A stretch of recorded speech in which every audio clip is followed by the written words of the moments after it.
Hey, everybody, and welcome back to another episode of Embrace with Christina, the podcast.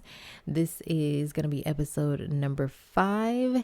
But before we jump in, I want to welcome each and every new listener. I'm so happy to have you here. And to my returning listeners, welcome back. You're in for a treat. We are going to just really dive in today. The episode is called Sex and the Single Christian, Reasons Why You Struggle. So this is going to be broken down into 2 parts. So this first part is going to deal with just the practical reasons why single Christians struggle with sexual immorality. And I know it isn't just single Christians. There's married people struggling with sexual immorality, but we are going to focus on singles today because that is primarily my audience and who I speak to. But even if you're not single, even if you're married, the things I'm going to talk about, some things may be relative to you as well. So definitely sit in, listen, enjoy the podcast. And if you're not subscribed, go ahead and subscribe. Go ahead and hit that subscribe button so you don't miss out. There's plenty more wonderful topics that I will be diving into. So don't miss out.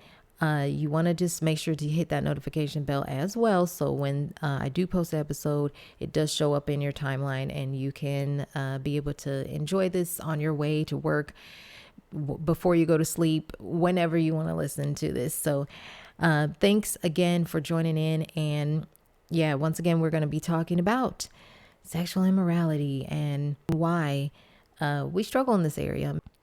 All right, just one more thing before we get started. If you have not purchased your copy of my You Are Amazing Monstera Leaf Journal, what are you waiting on? The link is in the description below.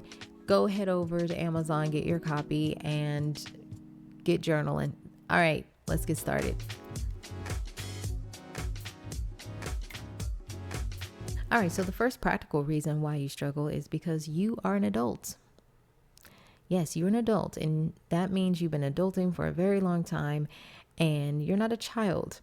You've gone through puberty, you've gone through just the natural development, and that includes sexual development because we have a reproductive system, which includes our sexuality and libido and all of that stuff. So you've gone through that process, and because we are Christians and we're deciding to not have sex till we're married, that causes issues within our bodies because our body is just doing what it's been programmed to do. It's feeling those natural urges to want to engage sexually with another human being, particularly a human being that you love a lot. And we know that when you're attracted to someone, when you love them and you care about them in a romantic sense, it's like you naturally want to join together with them. And there's a reason for that because God created it that way. And we'll get into the details of that a little bit later. But just know that you're I don't want to say you're fighting against yourself. I guess it could feel like that, like you're fighting against yourself, but you're choosing to do something that does not make sense to your body, right? Your body is like, what are we doing? Why are we not just kind of following a natural order? Like, what's happening? And so you got to know, because you're an adult, because you have gone through puberty and you've grown, your body's ready for sex, and it's been ready for sex. And so when you are not giving your body what it is desiring, it is going to be a bit of a struggle. And particularly, if you've already engaged in sexual activity and you have experiences to, I guess, play on, memories from past situations, that stuff causes more problems for you because you have the actual experience. And especially if it was a really good experience, then yeah, that's something that sticks with you, and it makes it even more difficult to maintain that purity. So that's going to be the first reason, is because you're an adult, and if you are a virgin listening to this, know that virginity is meant to be given away if you want to. If that's something you desire and you really want to connect with someone in an intimate way, I know that's some of the reasons why some people want to get married, and it's okay. I'm going to tell you it's okay, because a lot of times the church will not tell you that. People will act like it's a problem if that's part of the reason why you want to get married. It's like, but that's part of the package. Like, why would you tell someone that's not okay, or try to make them feel bad about wanting to have a strong, intimate connection with a future spouse? Like, to me, that doesn't make sense. But it's just one of those weird things in church that happens, and that people try to, kind of project their own ideals onto you. But yeah, but I just wanted to say that real quickly and just kind of wrap up number one. But that's what it is, short and sweet. You're an adult. And I think sometimes we forget about that, and we just think, why, God, why is this? Why am I struggling? And it's just like, well, do you realize how old you are?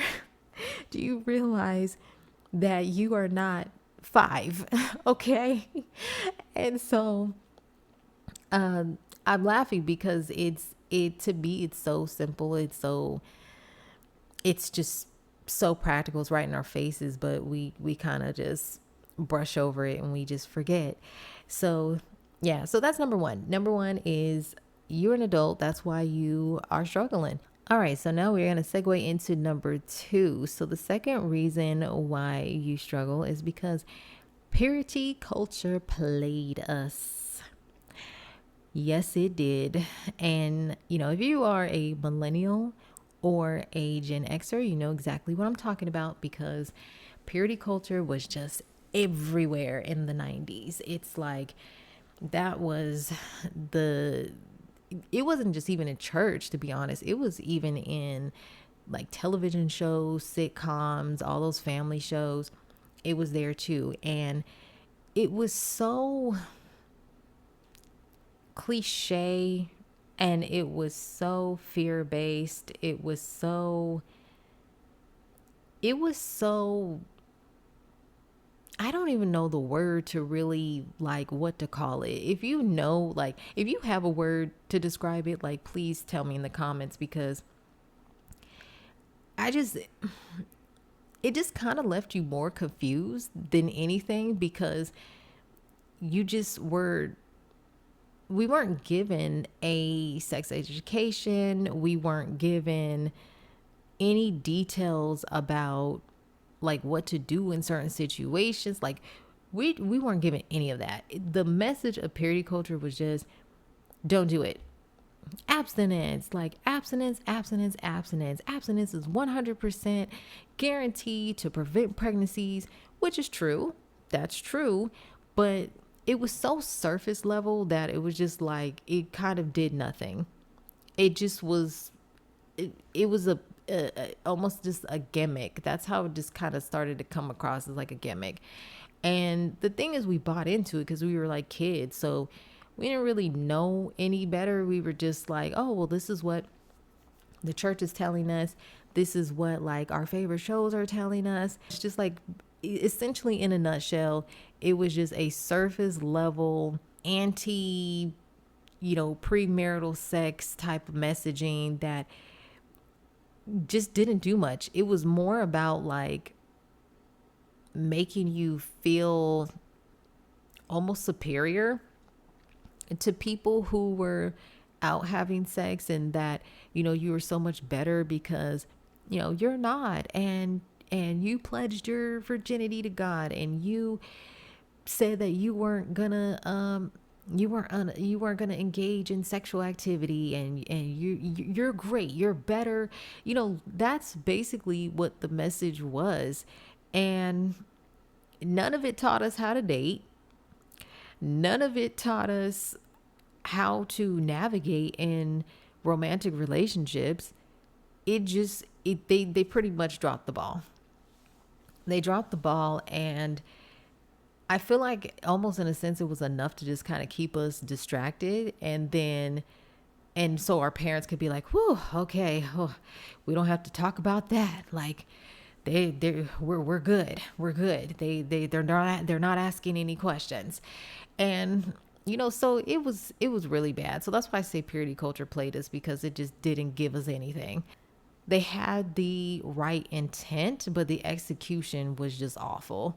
And we needed to have like different perspectives, because there were a lot of things happening back in the late 80s, 90s, and particularly with just like the rise of these like STDs and stuff. So it's like we did need to hear different different perspectives, but it was just strange because in the church you would hear the abstinence message, and then in the world you would hear, oh, use protection message. So then it was like, where's this coming from? Like, there was no in between. There was nothing. There was no messages to fill in the gaps. I'll say it like that. There was no messages to fill in the gaps. So then we were just left like with two different sides of the coin, and just being downright confused. So because of this is also why you struggle, because again, like I said, you don't know how to date. You don't know how to respond in situations where maybe temptation is present, and you don't know like what type of boundaries to set. You don't know. You're still trying to figure these things out. There's people 30s, 40s still trying to figure this stuff out, because they grew up in the church, they grew up in the purity culture, and they're still not sure what to do, what not to do. And not like the major things we know, but just like the little things that kind of lead up to the bigger sexual things. So basically just touching, or what touching is appropriate, or what type of affection is appropriate. And that very much varies between the person. But even just having conversations around that, like there's people who are still uncomfortable having conversations about like any type of physical touch or any type of like intimacy, even if it's just simply kissing, that still don't know how to set those boundaries, or just simply engage in dialogue about that. And I personally believe that purity culture had a lot to do with that as well. So that's number 2, is going to be that purity culture played us. They just didn't teach us anything. It was fear-based, and it was just something to just, in my opinion, to just keep us distracted. And I will say this too, this might be a little controversial, but I feel like the whole purity ring ceremony stuff is just a monopoly. Like, to be honest, I'm just going to be honest. And people feel this way too about like the wedding industry, because first of all, it's usually the church is selling the purity rings. Which means they're like making money off of it. Or the money, we'll say the money's going back into the church. Churches are nonprofit, so maybe the money's going back into the church. But it's still, I don't know, something about purity ring ceremonies just bother me. Like, I don't feel like they're necessary. And that's just my own personal opinion. If it's something that you want to do, then you do it. If you want to make a declaration in front of like a congregation, then that's fine. Usually these ceremonies happen with the teenagers in like youth groups, or in just the young adult groups. And I remember when I was in my singles group, some of the adults participated in the purity ceremony with the teens. And and it's good in the sense that like the younger people can see adults that are also maintaining their purity and pledging their purity as well. So it's not so much, it's not really bad. I think it just comes down to personal preference, but at the end of the day, it's not really necessary. I'll say that it's not completely necessary, but it's something that if you want to, that's fine. I would never, discourage anyone from doing a purity ring ceremony. I think it's just us coming from the purity culture movement. It's just, I just see how that kind of turned into like a cash opportunity to say, oh, well, we can do these ceremonies. And I'm not saying that every church is doing things like that where they're just kind of using it to make money. But please always be mindful and always vet churches that you go to, because there's churches that do things like that. But for me, I've never felt the need to do a purity ring ceremony. And who knows? I don't know. Maybe in the future or something, maybe if it is to just, be a support to the children, then yeah, maybe I would do it for those reasons. Because I already know personally, I already know my choice, that I'm doing this for God, but just to be in solidarity with younger people. So that's pretty much it. But yeah, anyways, let me wrap this up. Number 2 is purity culture played us, and that's another reason why you are struggling. All right, so the third reason that you are probably struggling is due to body changes and lifestyle changes. So what I mean by body changes is just simply the hormonal changes that we experience as we grow older. All those hormonal changes definitely have an effect on your libido, and particularly for women. Now, I can't speak for the men, but I can definitely speak for the women and say that when we enter our 30s, particularly as we pass 35, that our libido does go up, because, you're just in a new phase of your life. You are a lot more confident. You know who you are. You have been practicing just self-love. You learn to accept your flaws, everything about yourself. And chances are you're making a whole lot more money, and you're just a lot more comfortable and settled. And that's going to just make you feel a lot freer and a lot more comfortable. And so naturally, that coupled with the hormonal changes that you're feeling, you are going to feel probably aroused more. You are going to just feel like just in it. You're in your I like to call it the sex kitten energy. And that's like when we are, in our ovulation period, and it's just like, oh gosh, here we go. But y'all know what I'm talking about. Things just change. And so I've actually read comments from Christian women in their 30s that have complained about the same thing and said, I feel like I want to do it more now, or I feel like, and it's like, no, that's natural. That is what's happening is natural. And I will also say that, your lifestyle affects it too, like the things you eat, and also stress. Stress is something that causes all kinds of crazy things to just kind of manifest in our bodies. And that's why we have to be careful with that and manage it. And I know for me that stress will definitely send my libido on a roller coaster. And so I make sure that I cultivate, my environments, and I don't stick around in stressful environments long, because I can't be, tossed around like that emotionally, mentally, hormonally, all that. I just can't.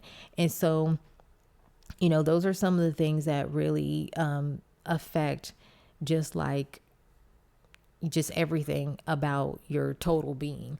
And I will say too, being those who have gone celibate as well. Like I said, you have a history. So it's like a history of sexual activity. So it's like now that you're not engaging in that anymore, it's things where sometimes, you know, the enemy might try to bring up a memory, or he might try to bring, bring a certain type of temptation your way. And, you know, now you're saying no when before it was something that you were giving into. So that too. And of course, the one that we know the most is our menstrual cycle as women.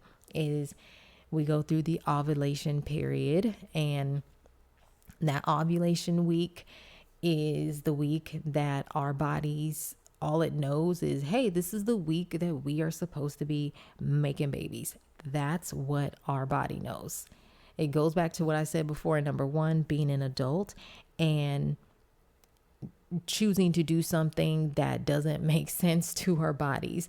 And so our bodies think, oh, this is baby making week, and that's not happening. So then it's like it can become a very frustrating cycle, because it's like there's no outlet for it.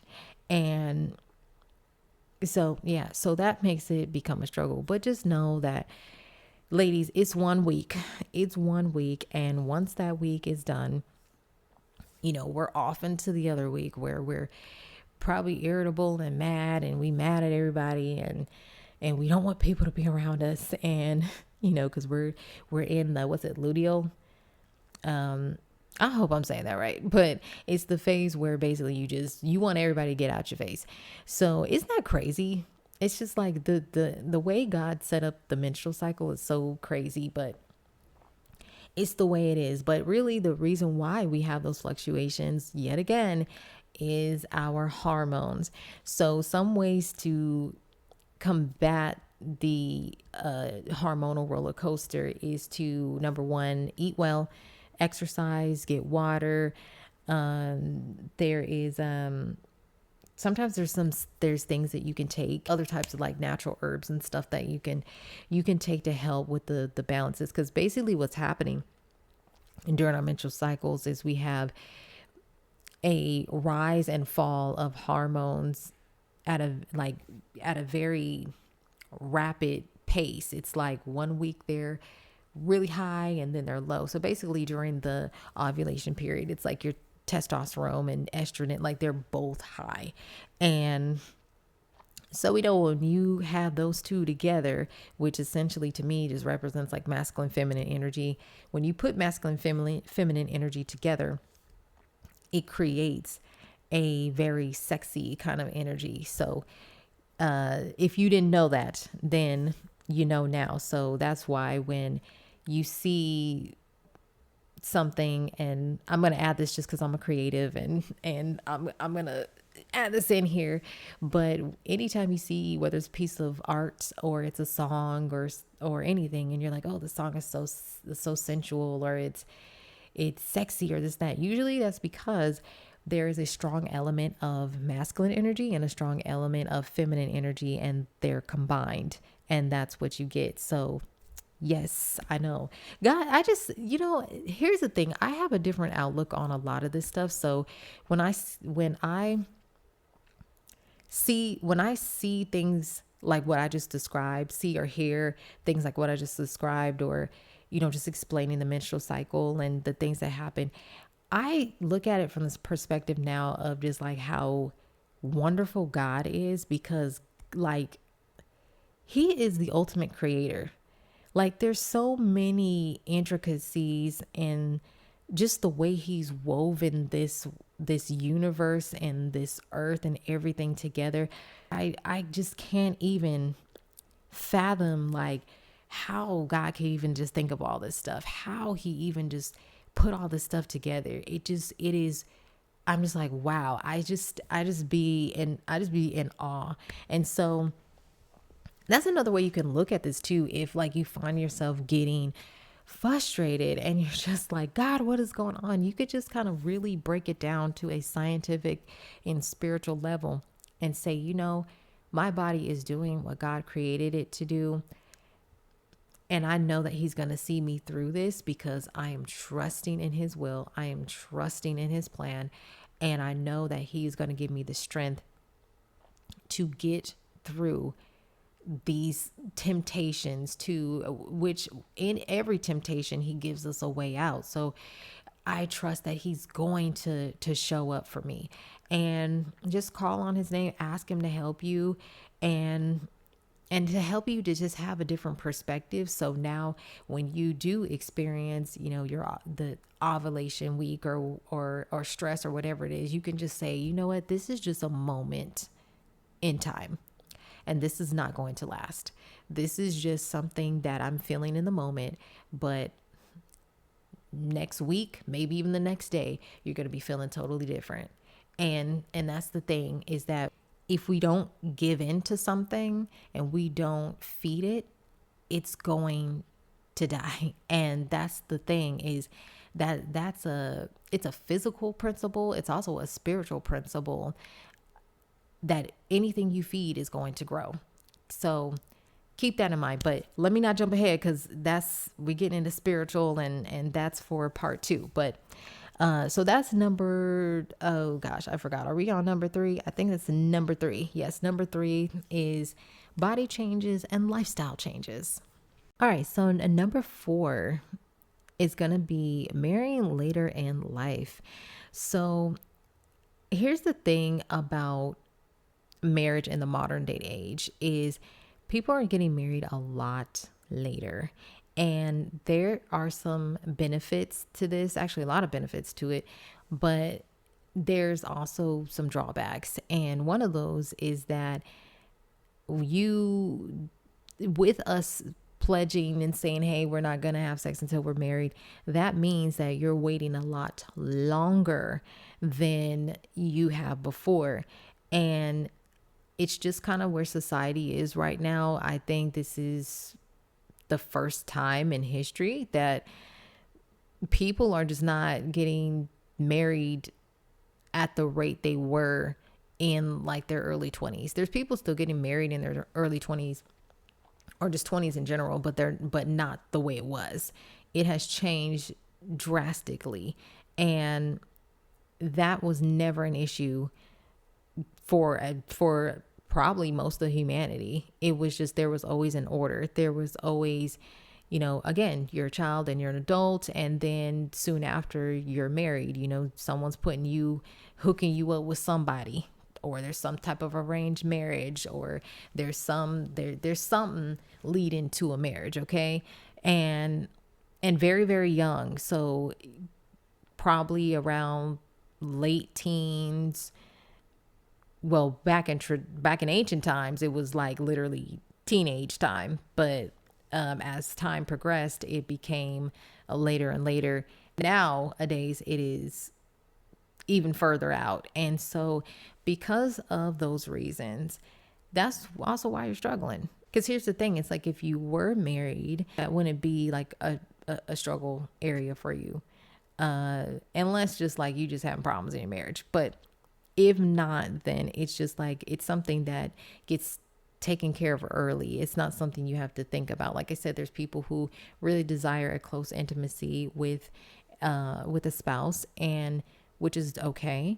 And they don't have a spouse. So it's like, well, what do you do then? So you're basically trying to keep yourself occupied and keep yourself busy and keep yourself, doing things that are fulfilling. So, when that feeling comes and, again, your libido is super high because of hormones and all types of stuff. It's like, well, what do you do in that situation? And, you can exercise, you can try to just keep yourself doing different activities to not think about it. But at the end of the day, it is part of life. We have to understand that sex is part of life, and it's part of the package of like marriage. And God created sex for marriage, and he created it to be something that, joins two people together, and you're becoming one flesh, and there's something so beautiful and spiritual about it. And because you don't have that in the current moment, it's something that can cause some issues for you. It can cause some issues and frustrations. And we have to know that just the family unit here in the United States has been broken for a very long time, and this society just does not value. It doesn't value family. It doesn't value just kind of moral anything. It's like there was a time where that mattered, and it just doesn't matter anymore to people. And not only that, dating has changed significantly. People make all their jokes about the dating pool being trash, and there's pee in the dating pool. And someone this woman said on Facebook, she said someone then took a doo-doo in the dating pool. And it's sad. It's really sad that, it's gotten to this point and people feel that way. And it's like, yes, there's people in the dating pool who should not be there 100%. It's like, why are y'all even here? You need to go work on yourself and get some therapy and some Jesus, and you need to just like step aside. So yeah, you do have to weed through a whole lot more people just to find the ones of quality. But don't give up though. I just want to say this, for all of us who are dating, don't give up. Don't let the crazies scare you off to where you're just like, you know what, just forget this whole thing. I understand it's frustrating, but we have to know that there is light at the end of the tunnel, and you're gonna find them. I know right now it probably feels like trying to find Waldo. Where's Waldo? You gotta just look through everything to find this individual, but I'm telling you that the person is out there, and it's gonna take some time, but that's why we have God. That's why we have the Holy Spirit to guide us and to help us vet people. But you have to actually lean on the Holy Spirit. You have to actually be in your word.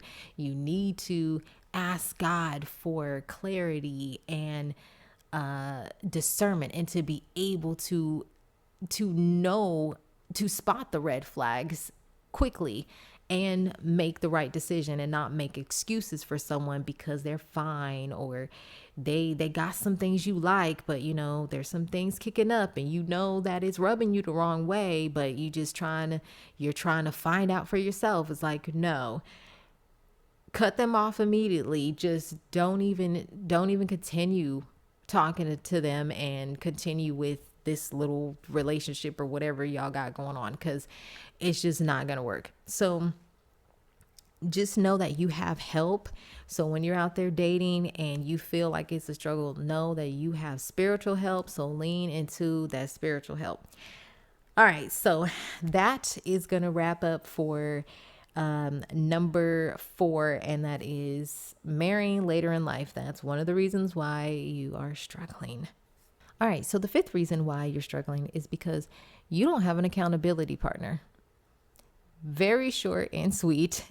And I think this one is very, very important, because as adults, we tend to think that we don't need an accountability partner, because it's like, well, I'm an adult, I could do what I want to do. And people tend to get a little iffy about that. And it's like, well, as believers, we need to make sure that we do have someone that we are being accountable to when it comes to avoiding sexual sin, because it is a sin that can easily trip people up. And it's like, if you do not have someone that you can call up, that, let's say you're on that date, or, now you're in a serious relationship or something, you don't have that person you can call up and say, hey, like, I need you to keep me accountable. They call you when you go on your date and say, all right, did you leave yet? How's it going and stuff. And most people don't want that. Like, most people will say, well, because they might feel like they're being babysat. And it's like, well, you know what? You need to be babysat. If being babysat, air quotes, means that it keeps you out of sin, then you need to be babysat. Have someone call you. What's the difference? between going on a date and having someone that you can call in case like the date goes awry. You have someone like a safety net. So it's like, okay, well, hey, let's continue that safety net and have someone there that can, keep you accountable in your relationship. And it's so important. It's so important because, if you think about it, when we're kids, we are accountable to who? Our parents, our teachers, any type of person that we, that's in authority that we have to, be around. And it's usually school. And that continues on for what? Until we're like 17, 18 when you graduate high school. And then even then you go to college and you still have to be accountable to, the professor, the administrators. You got work you got to turn in. There's so many things you have to do, and there's someone holding you accountable. But then by the time you leave school and now you're in the workforce, the only entities you're probably being accountable to is like your managers. And that's pretty much it. And then you go home and it's like, well, no other area in your life are you being accountable to anyone. So that's why it's important to have accountability partners. And it doesn't even have to just be in dating. It could be in anything else. That's why we have life coaches. That's why there's counselors. But mainly, life coaches, that's what they primarily do. Is offer that accountability. So why is it that we're okay with accountability when it comes to like our careers and changing our lives, improving our lives, but then when it comes to dating and it comes to not engaging in sexual immorality, then we just don't have anybody to be accountable to. It's kind of like we're setting ourselves up for failure. And so we have to be so diligent about this because the word is very clear when it says that no other sin affects the body like this one. Sexual immorality affects your entire being. It isn't just a sin that is like, oh, oops, little lie or something, and then you kind of move on. No, it affects your whole body because this sin is internal. That's what the word tells us. It's a sin that happens within the body. It's not outside the body. Every other sin is outside the body. And so this is why the enemy continues to attack people in this area. And if you're not diligent, if you are not making it a priority to not even put yourself in certain situations, to not have someone that can, call you up and make sure that, that you're not going out on a date with them or going to their house and it's like 8 p.m., 9 p.m., you know what I'm saying, that you are having lunch dates, that you're making sure that you're being very careful. I would say do what you need to do. Do what you need to do to make sure that you don't fall into sin. So if that includes kissing and you don't want to kiss, or, you're making sure that the way you hug each other is appropriate, and maybe it has to be more of a church hug for a while, just to make sure that you're not getting too comfortable. It's funny because I remember in my singles group, one of the leaders, her relationship, she was giving the story about how they had to adjust like the endings to their dates. And it's so funny because her and the guy she was dating, they're married now and they have a child, but which is good. It's so nice when I see things like that. I'm like, praise God. But she was talking about how, their goodbyes were lasting a little too long. And that's when you got to be on it. Those are the moments you got to be on it, when you're like, okay, these goodbyes are lasting too long, it just needs to be a little drop off, and then we're going back home. Not you lingering and doing all that, because it starts to gives an opportunity for temptation. So that's when you need the accountability partner to be like, all right, did you leave yet? You still there? You still talking? Like, what's happening? So put your pride aside. Don't sit there thinking, oh, well, I'm grown and I don't need to have that, and I don't need someone checking up on me and whatever. And it's like, what you mean you don't want someone checking up on you? Do you not know when you get married, that's exactly what you're going to have to be doing, is checking up on each other? So you better get used to someone checking up on you. Hallelujah. Amen. That's a word for somebody. You better get used to somebody checking up on you and holding you accountable, because how are you going to even be married if you don't even want a friend checking up on you? But child, let me stay on topic. Let me just stay, because I'm ready to preach right now. But yeah, that's number 5. It's just accountability, and you making sure that you have someone that you're accountable to, because right now you don't, and it shows, and it's part of the reason why you're struggling. All right, so number 6. So the 6th reason why you're struggling is because you have a lack of self-control, or you just simply given up. This one is kind of more of like a final. That's just like, if you gotten to this point, means it's pretty bad. It means that you don't care anymore. You're just like, oh, well, at this point, it's not even a struggle anymore. You given in to it. And this is just a part of your life, your lifestyle.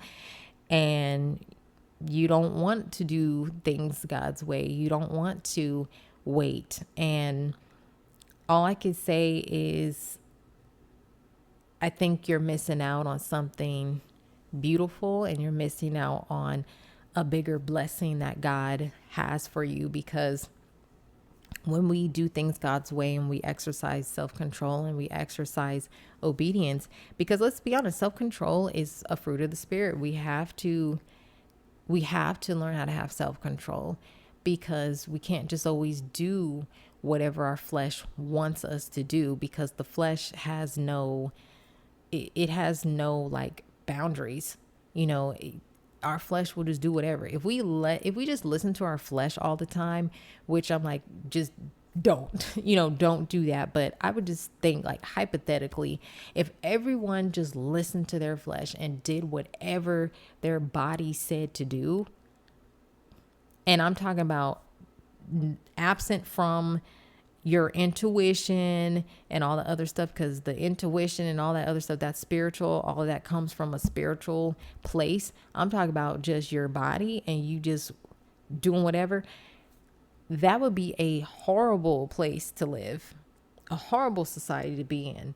And that's why we're having the issues now, because we have a lot of folks who are operating out of their flesh, and they're doing whatever they feel like doing, and they are not being cognizant of like other people, and they just think about themselves, and it's just, oh, what I want to do, what pleases me. They're not even polite. I know we've all experienced this. I've experienced it. And it's just someone where you're looking at them like, what are you doing right now? Have some class, have some manners, but this is why we're seeing this, because people are just doing whatever they want to do, whatever their flesh tells them to do. It's like, we don't listen to our flesh. We listen to the Spirit. We listen to God. Like we weren't made to just be doing whatever we want to do. We're not animals. It's like we've been given more. God has made humans with intellect, and we are supposed to be using all of our brain. Well, we don't technically, let me give a scientific correction, because we don't technically use all of our brain. We only use about, I think 11 or 12% of our brains. So it's like, if God gave us that ability to use more of our brains than many, living creatures on this earth, then it's like we should be doing better.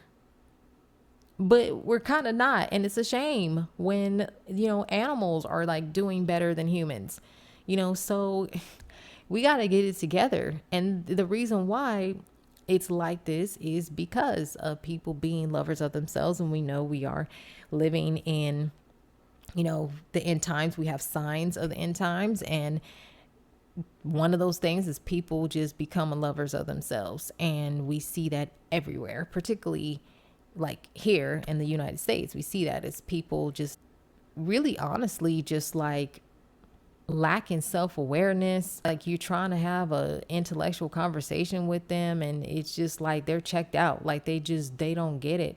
And it's really honestly kind of scary, but I know that God is in control. But I will say that, if you're one of those people, you just gotten to the point where you just like, whatever, I don't care. And you just gonna do whatever you want to do. I'm just telling you, there's a greater path. There's a better path for you. And don't allow the enemy to get you to think that life is better without God, because it isn't. And don't let him convince you that, you're fine and that, oh, you have grace and God will forgive. And it's like, no, God is a just God. And, he's also a God of anger and wrath. And we have to know that when we sin, our sin separates us from God. And that's basically what the enemy wants. He wants you to be separated from the Lord, because then you're not doing God's business. You're doing the enemy's business. Like you're doing exactly what the devil wants you to do, which is to be away from God. Don't follow his will. Just be out here playing a mediocre. And the problem with that is you don't ever come into the fullness of who God has designed you to be, because you're allowing sin to dominate your life. I want to say this too, because I know there's people who would be like, oh, well, what about people who were together and, they were sleeping together and then they got married, and it's like, well, God is blessing them. And usually what I see in situations like that is like either the couple was like really young when they got together, they were kind of like new in their faith, or maybe they weren't Christians before. Sometimes I see that and that's their situation. Or maybe they were, but they just didn't have a strong understanding of the word, and they weren't discipled. Like I heard another story like that, where basically these two individuals, like they just weren't discipled. And when they did finally get discipled, it's like, then they stopped. Like I think it was the girlfriend that was like, oh yeah, we got to stop having sex. And the guy, of course, like at first he was like, oh, I don't know about this, but they got discipled separately. So while she was away at college, she was discipled and he was discipled. And he's the main one who's like, that was like the best decision for them to just like stop having sex and to really follow God and follow his will. And, they're still together and they got married. And that's what I'm saying, if it's meant to be and that's your person, like God will connect you. He'll keep you together. And I've seen many stories like that where people, they turn to the Lord and the Lord redeemed the both of them and did something amazing in both of their lives and kept them together. And they ended up getting married, and all while obeying God and not sleeping together. And it's like there's so much beauty and so many wonderful things and opportunities that come out of us just being obedient to God. It's like if we just do that, we know that there's so much more that is in store for us. Like there's no words to really just describe it, because it's something you have to experience. You have to experience the goodness of God. You have to experience it. If you haven't, pray about it. Ask God to show you the way. Ask God to send some disciples your way, to open up the doors of a community that you can get plugged into, and you don't have to wrestle with sexual immorality. You don't have to wrestle with some of these things that are trying to like control you. And I would also say, like, go to deliverance conferences. I wish we had more deliverance conferences, because that's something that used to just be, you would see those a lot back in the day, and it's just like we don't see them as much. But if you have one, go. I don't care if it's just some well, I shouldn't say a random one you pick, but make sure you check it out, you vet it, make sure the people are legit. But go to this deliverance conference and have someone pray over you. Have them lay hands on you, pray old school style, the oil, everything, and get those demons off of you, get those struggles off of you. Do not walk in this alone. Make sure that you are just partnering with people who are going to truly pray with you and cover you and cover you in prayer and really intercede on your behalf. And change the circle, change the circle of people you hang out with. If you're hanging out with people who think it's okay to fornicate, and they think it's okay to get drunk, and they think it's okay to just engage in activities that are just really like against what the word preaches and what we should be a part of, don't hang out with those people anymore. Like, start changing your circle. Right. Like I said, we understand this when it comes to like hanging out with successful people or being around people who know more than us and trying to grow. So do the same thing with your spiritual life. Be around people that are spiritually stronger than you, people who are really walking the walk. I'm so grateful to know several people like this that are truly walking the walk. I know at any time when I call them up, they are plugged into the spirit. They're so anointed. I don't even have to like question what they've been up to, because I already know.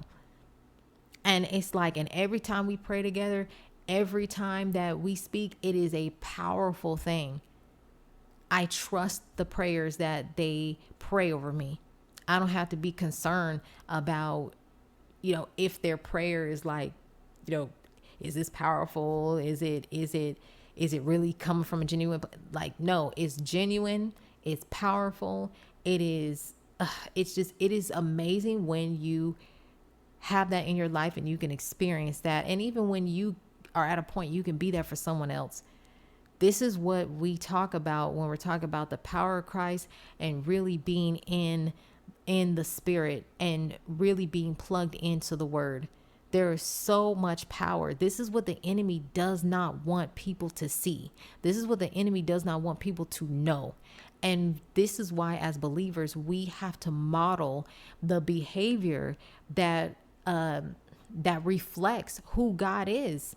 When people see us say no to things, when people see us living and walking and talking in a different manner, they're just like, what is that y'all have? Because you look like you're at peace. And as a matter of fact, they don't even just see the peace, they can feel it. They can see and feel that we have a peace and just a light, a glow, something that radiates from us from the inside out. Sometimes what they say, we're the only Bible that somebody will ever read. So we have to walk this walk. And sexual immorality, staying away from sexual immorality is so important, because again, no other sin affects the body like this one, and it's something that is very inspiring to people, because to like just physically say no to your flesh and deny your flesh and to turn to the Lord, that is a huge testimony in itself. So that is it. I'm gonna just wrap it up here. That is my 6 reasons, practical reasons why you're struggling. But I am just so excited to be able to share this and I'm excited to see how, just the comments and just maybe testimonies, everything. Put it in the comment box, testimonies, just ways that you've overcome sexual immorality, the things that, even other things that you would share with others to help. This is a community. This is us helping each other, praying with each other, making sure that we are walking this walk together, because we are meant to walk in community. No one is meant to do life alone. I don't care what culture is trying to normalize. I don't care that people, oh, I'm so good by myself. No, you're not. You need to have accountability. You need to have people in your life that are strong believers, strong friends, strong family. I don't care if it's chosen family, people who can walk alongside with you. Man, I'm getting fired up. I'm ready to preach right now, y'all. I'm so fired up, but I don't want this episode too long, but it's just, all I can say is that God got you. You have to just trust him. You got to trust him. You have to know that he is there for you. And he understands how he made us. He understands how he made our bodies. He knows this is all his. This is his design. He knows. So we don't need to ever think that God doesn't understand. We don't ever need to think that God doesn't understand and he doesn't understand how difficult this is. He literally came down in the form of a man. He came down in the form of a man, and was Jesus Christ. He came down in the form of a man so he could feel and experience what we experience. And then he went to the cross and took all our pain, took all our suffering, paid the ultimate price, died and rose again so that he may live within us forever, left his Holy Spirit, ascended up to heaven. And it's like, so you can't tell me that God doesn't know your struggle. God understands. He is there for you. He is there for you. And so I'm going to start wrapping this up, but I want to just say, a quick word. If you're listening to this and you're not plugged into a church, please find a church home. I know church hurt is real, and I know that some churches are just foolish and they're not really preaching the word of God. Find a church that is preaching the true word of God from the Bible. Not a church that entertains you, not a church that has gimmicks, not a church that's more concerned with how their Instagram looks. I'm talking about a church that truly pours into your spirit. Get plugged into a community. Find you some prayer partners, people who are strong in their faith. You don't have to question whether they are a real Christian or not. You just know. Being around them makes you want to step your game up. So find you some people like that too, and rededicate your life. If you're listening to this and you are thinking, man, I really need to get it on track. Like I really need to I really need help. God is here. He's always here. He's always present. He's always speaking. The issue is we're not always listening, but he's always there. He's always speaking. He's always trying to get our attention. He is always trying to redirect us in the right direction. But it's usually us that make the mistake. It's us that choose to go a different path. It's us that decide, oh, well, I'm gonna just go this way because my flesh is telling me to go this way and I want to see what's going to happen. No, you don't need to do that. You just need to listen to God.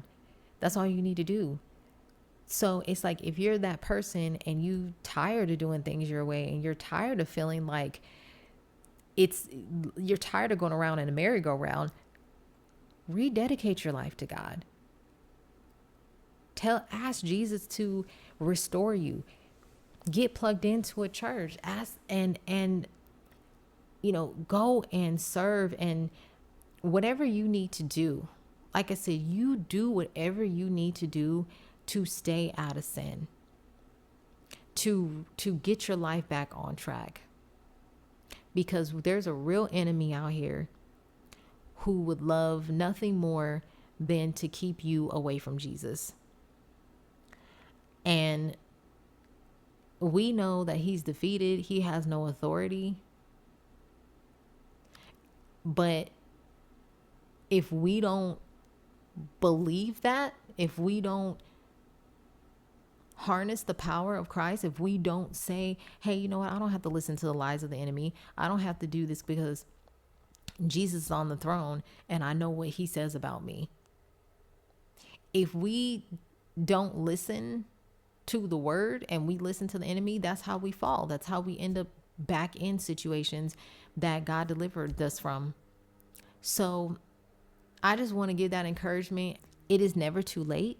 God has given you power in Christ Jesus' name, and he's given you the ability to do so much more. We can do all things with God.